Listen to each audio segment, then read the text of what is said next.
BD news. नमस्कार, मैं हूं आपके साथ वैशाली वर्मा और आप देख रहे हैं बीडी न्यूज। आइए रुक करते हैं आज की खबरों की ओर। प्रधानमंत्री नरेंद्र मोदी ने राजधानी दिल्ली के भारत मंडपम में ग्रामीण भारत महोत्सव 2025 में शिरकत की। इस अवसर पर पीएम मोदी ने उपस्थित जनसमूह को संबोधित भी किया।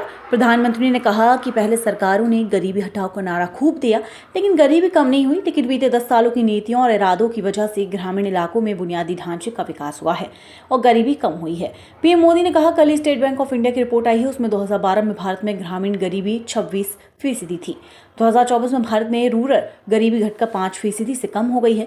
प्रधानमंत्री मोदी ने देश के गांवों की एकता और समरसता को तोड़ने वाली ताकतों के खिलाफ सतर्क और एकजुट रहने की अपील की। उन्होंने कहा कि गांव की साझी संस्कृति को जीवंत बनाए रखने की जरूरत है। प्रधानमंत्री ने बताया कि ग्रामीण इलाकों को हाईवे और एक्सप्रेस वे के नेटवर्क से जोड़ा गया है, डिजिटल इंफ्रा से जोड़ा गया है। अब दर्जनों सुविधाएं ग्रामीण क्षेत्र में ऑनलाइन मिल रही हैं।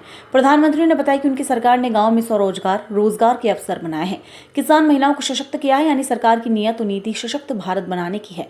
पीएम मोदी ने कहा कि हमारा मकसद गांव के लोगों को गांव में ज्यादा से ज्यादा आर्थिक मदद मिले, रोजगार स्वरोजगार के अवसर मिले। सम्मान निधि से 3 लाख करोड़ की आर्थिक मदद दी गई है। बीते 10 वर्षों में कृषि लोग की राशि 3.5 गुना हो गई है। कई फसलों पर निरंतर एमएसपी बढ़ाई है। स्वामित्व जैसे अभियान शुरू किए हैं।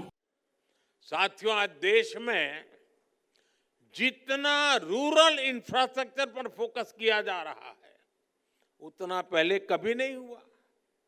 आज देश के ज्यादातर गांव हाईवेज, एक्सप्रेसवे और रेलवेज के नेटवर्क से जुड़ रहे हैं।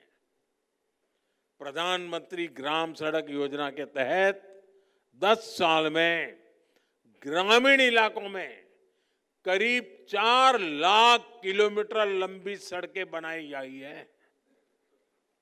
डिजिटल इंफ्रास्ट्रक्चर के मामले में भी हमारे गांव 21वीं सदी के आधुनिक गांव बन रहे हैं। हमारे गांव के लोगों ने उन लोगों को झुठला दिया है जो सोचते थे कि गांव के लोग डिजिटल टेक्नोलॉजी अपना नहीं पाएंगे। मैं यहां देख रहा हूं, सब लोग मोबाइल फोन से वीडियो उतार रहे हैं, सब गांव के लोग हैं।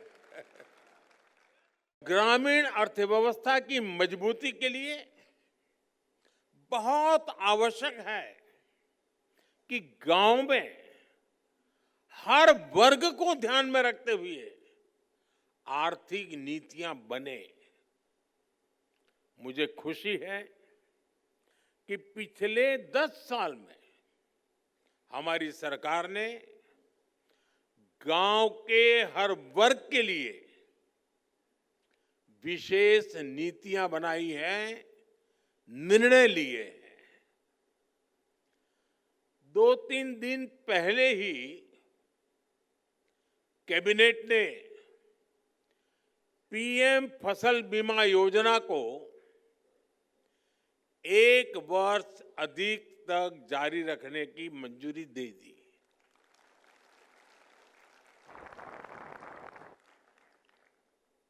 डीएपी दुनिया में उसका दाम बढ़ता ही चला जा रहा है, आसमान को छू रहा है। अगर वो दुनिया में जो दाम चल रहे हैं, अगर उस हिसाब से हमारे देश के किसान को खरीदना पड़ता तो वो बोझ में ऐसा दब जाता, किसान कभी खड़ा ही नहीं हो सकता। लेकिन हमने निर्णय किया कि दुनिया में जो भी परिस्थिति हो, कितना ही बोझ न क्यों बढ़े, लेकिन हम किसान के सर पर बोझ नहीं आने देंगे। और डीएपी में अगर सब्सिडी बढ़ानी पड़ी तो बढ़ा करके भी उसके दाम को स्थिर रखा है। हमारी सरकार की नीयत, नीति और निर्णय ग्रामीण भारत को नई ऊर्जा से भर रहे हैं।